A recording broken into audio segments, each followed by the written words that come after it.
நபிகள் நாயகம் ஸல்லல்லாஹு அலைஹி வஸல்லம் அவர்களை பற்றி அல்லாஹ் குர்ஆனிலே சொல்லி காட்டுகிறான், அற்புதமாக சொல்லி காட்டுகிறான். ஃபபிமா ரஹ்மத்தின் மினல்லாஹி லின்த லஹும், இறைவனுடைய அருளினால் தான் அந்த மனிதர்கள் மீது நீங்கள் மென்மையாக கோபப்படாமல் நடந்து கொள்கிறீர்கள்.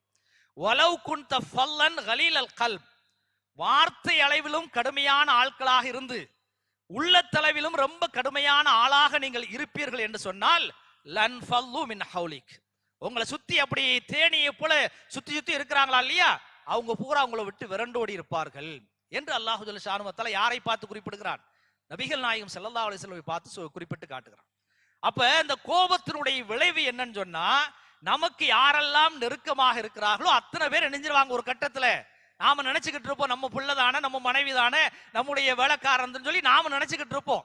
ஆனா அவங்களுடைய உள்ளத்துல நினைச்சுவாங்க, பேசுறதுல பாசத்தோட பேசுவாங்க, இவனோட என்ன வாழ்க்கை அப்படிங்கிற வகையில எல்லாரும் தூரமாக கூடிய ஒரு சூழல் என்ன செய்யும், இந்த கோபத்தினுடைய விளைவினால ஏற்பட்டும். இந்த உலகத்துல நீங்க நான் எல்லாரும் ஒரு பல்வேறு விதமான கதாபாத்திரங்களை நம்ம நடிச்சுக்கிட்டு இருக்கிறோம். எப்படின்னு சொன்னா, பெற்றோராக இருக்கிறோம், கணவனாக என்ன செய்யறோம் இருக்கிறோம், ஆசிரியராக என்ன செய்யறோம் நாம இருக்கிறோம், முதலாளியாக இருக்கிறோம். இப்படியாக பல்வேறு கதாபாத்திரங்கள்ல நம்ம என்ன செய்யறோம் இந்த உலகத்துல வாழ்ந்து கொண்டிருக்கிறோம்.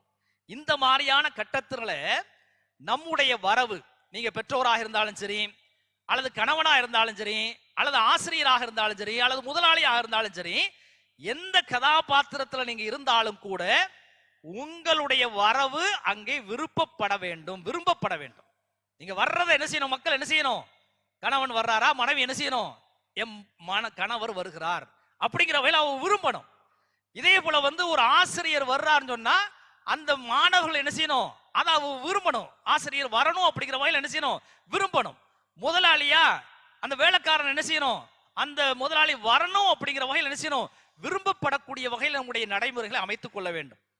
வராவிட்டால் எப்போது வருவார் என்கிற ஒரு எதிர்பார்ப்பை என்ன செய்யணும், அவங்களுக்கு நாம என்ன செய்யணும், கொடுக்க வேண்டும்.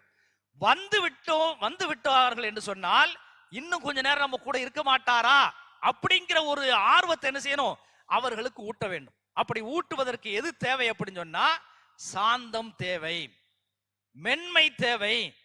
நீங்க பாருங்க, கடுகடுப்பான கோபக்கார பெற்றோரை எந்த பிள்ளைகளும் விரும்புவதே கிடையாது. இதே போல கோபக்கார கணவனை, புருஷரை யாரும் என்ன செய்ய, எந்த மனைவி என்ன செய்யறது இல்ல, விரும்புறது கிடையாது. சில நேரத்தில் நீங்க பாத்தீங்கன்னா, சில ஆசிரியர்கள் வந்தா இந்த ஆசிரியர் ஏன் வர்றாரு அப்படிங்கிற வகையில மாணவர்கள் என்ன செய்வாங்க, அவங்களுக்குள்ள பேசிக்கிடுவாங்க.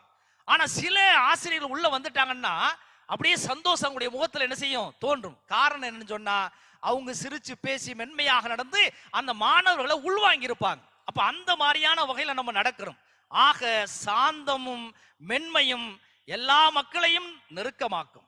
ஆனால் அதே சமயத்துல கோபம், கடுகடுப்பு இருக்குதா இல்லையா, இது நம்மளை விட்டு எல்லாரையும் தூரமாக்கும் நீங்க நினைச்சீங்கன்னு சொன்னா, நீங்க என்ன செய்யுங்க, நாம நினைச்சோம்னு சொன்னா நாம கோபப்படும்.